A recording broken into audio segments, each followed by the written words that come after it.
G'day and welcome to Cities Skylines. We're back in Amity Bay, a modded Let's Play series on my channel. Okie dokie, so we find ourselves in the position of needing more residents again here, and we've actually got a space for that expansion, to be honest. There's this empty area right here. We've got our trams burning around the outer loop, so it'll be well connected, but I was thinking, residential expansion is just not really very exciting. What can we do that'll spice it up? I was looking on Google Maps for inspiration, and I know Amity Bay isn't really based on any real life cities. It's a city that we do draw inspiration from other cities, but it's still unique in its own way. So I was back over Miami, and I just really like the look of these little areas with canals running through them, and I think we could do our own interpretation of something like that. We've got a water source, so no issues there, and I think we could do something pretty unique to spice this area up a bit. I think we want to go in with mid-rise high density here. I like the look of these older style, shall we say tired, residential blocks, so I think we can fire a few big ones along the water's edge here, then step it down as we head back to suburbia behind and pack them right in back there. So that's the plan. Let's see if we can pull it off. And while I do, let's fast forward.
Okay, let's take a look. So first up, I wanted to have the water sitting up near the lip of the canal edge, and in order to do that, we needed to drop it down quite a bit, which then results in this whole area being lower than everything that surrounds it. So I went ahead and did that, as I think it's worth it for sure. I just love how that looks. Then what I did was just flatten out this whole area, and then went in with keys as retaining walls. So right back up against the back here, you can see this key right along here. Then I just used this network concrete retaining wall by Lost Gecko to cover up the underside of this bridge, just because it was really high, it looked a little strange. I mean, the alternative here was not to bring this road connection down at all, but I really want a good amount of connections to this area, as I knew we'd be building it out with a ton of high density residential. So, as we all know, the enemy then is traffic congestion, so this was my alternative. I guess if you lived in one of these mid-rise residential blocks here, you'd be pretty annoyed opening your curtains and staring at a massive concrete wall, but let's not worry about that, it'll be fine. So back here I've gone with basically 3 or 4 different types of mid-rise and then repeated them throughout. I really like doing that, mixing them up enough to make it look realistic, but repeating patterns so it's not all jumbled up as well. We tend to see that in cities around the world if an area was built out at the same time, say, so I've gone for that type of look here, just modifying the building colours but still grouping them together. Then where we need to drop in a school, I've made a feature of that with some parks, one of the new sports venues, so this one is the community soccer park, and some low density commercial, like a corner store or something like that just next door.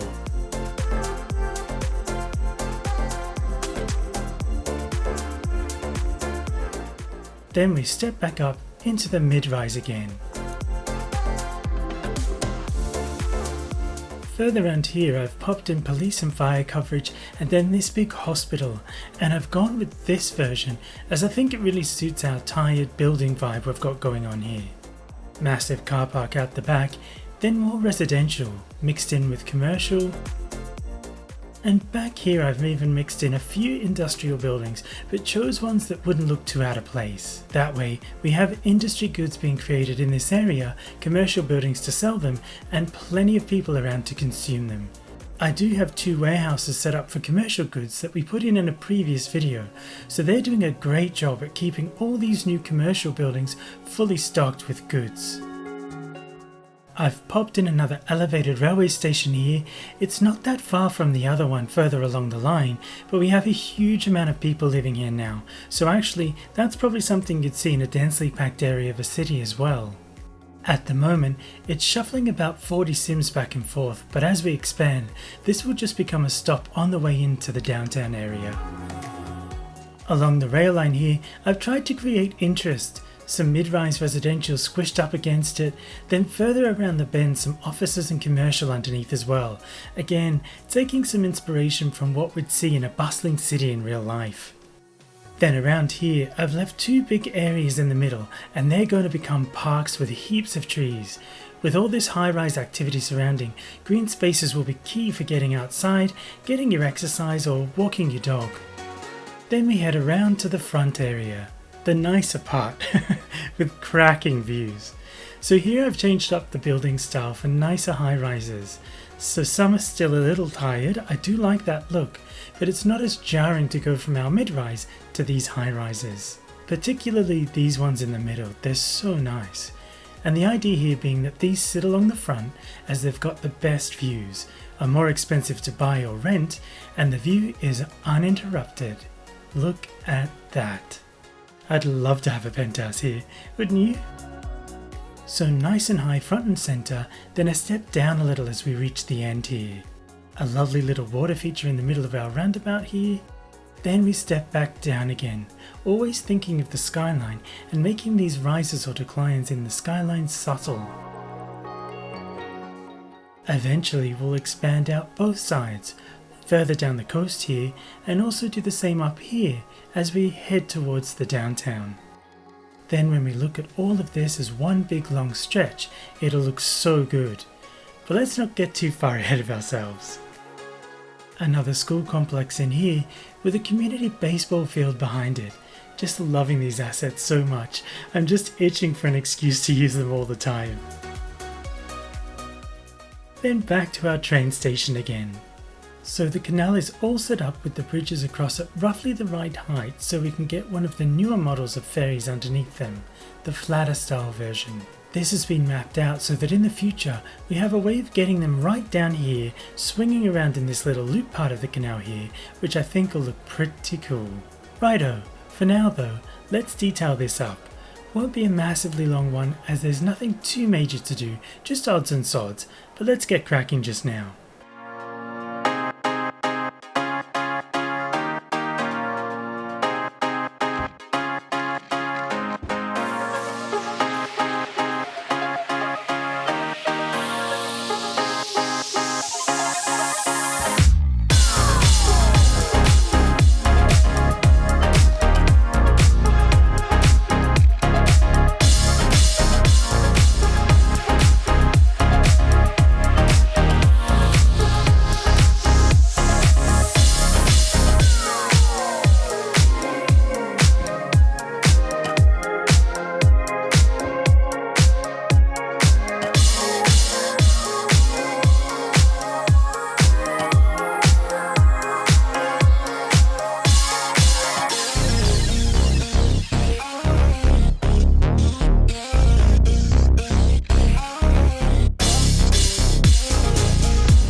Rightio, let's see how this turned out.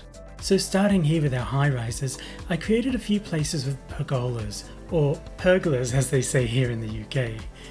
And the idea here is just green spaces, more formal garden beds than just bench seating, so you could come here, sit outside, enjoy the weather and some nice food with your friends or just chill out. Here I've gone with the jacaranda, a little favourite tree of mine. Then I just popped it into a round planter with some white flowers for contrast, and away we go. I've also sprinkled these planters by Ivania around as well. I love these, so again, just repeated them in lots of places, especially where we have little awkward gaps of plain concrete. They fill those gaps so nicely. Then a mixture of trees. We have our live oak and eastern cottonwood as part of our tree palette on this map, but I've also used everybody's favourite as well, the young linden. So just doing a mixture of trees in a row and also some more wild clusters as well, which I think complement each other. And really then just alternating and repeating those patterns as we go around. Further along we have this little dog park, and again just some live oaks dotted about brings it to life. Another little custom pergola set up here, this one with barbecues. I know in Australia in some parks we have barbecues in public parks that you put money in to turn on, so that's the kind of thought process here too, public barbies that you can fire up with your friends. I'm resisting the urge to say throw a few shrimps on there as well, but I'll not go that far. A cheeky little CS2 planted there, also by Vanya. And then more jacarandas with a little formal seating area back here as well.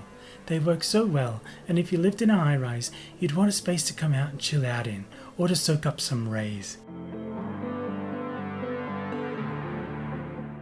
Around here I used the new little thatched roof parasol from the African miniature CCP, which I think looked quite cute.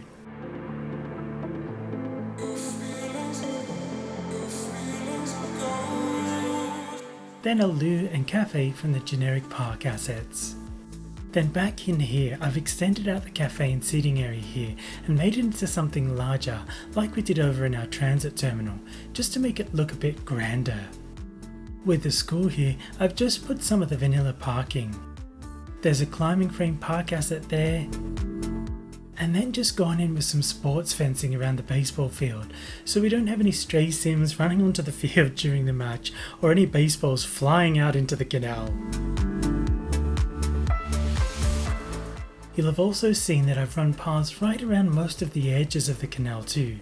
I just love doing this because then the sims walk along them and it just looks so cool. And at night, the street lamps light them all up. It's just great.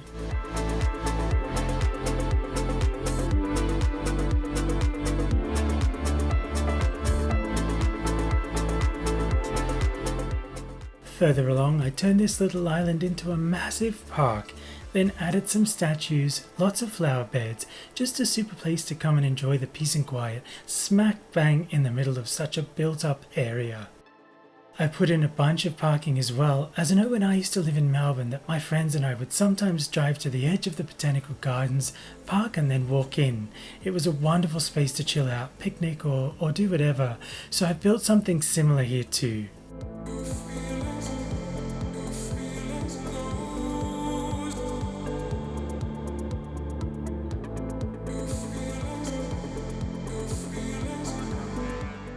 Over by the train station, another little seating area. These are just dotted about all over this area, to be honest. Fenced in our police and fire stations.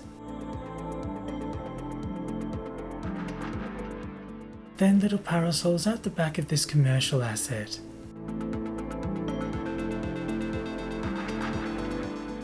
Over to our soccer field here, plenty of parking, then there's this little bit at the back, so I just use concrete to extend it out and blend it into the surroundings just a little bit better.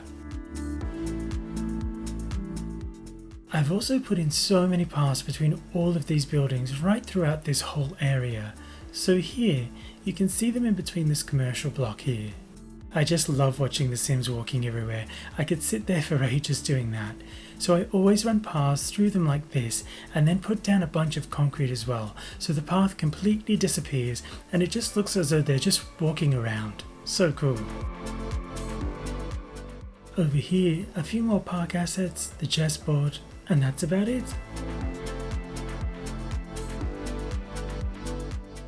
So this is all set up for ferries in the future. I think that would just finish this area off nicely if we had those riverboat type versions zooming in onto these bridges and elevated paths, so I cannot wait to do that in the future. But for now, I think this has turned out so nice. We haven't got a name for this area, so let me know what you think in the comments below and drop in any suggestions as well. Well, that's it for this video. Don't forget to subscribe so you don't miss out on the next one. If you're on Discord, jump over to my Discord community and say g'day. And until next time, take care, have a great day, and thanks again for watching.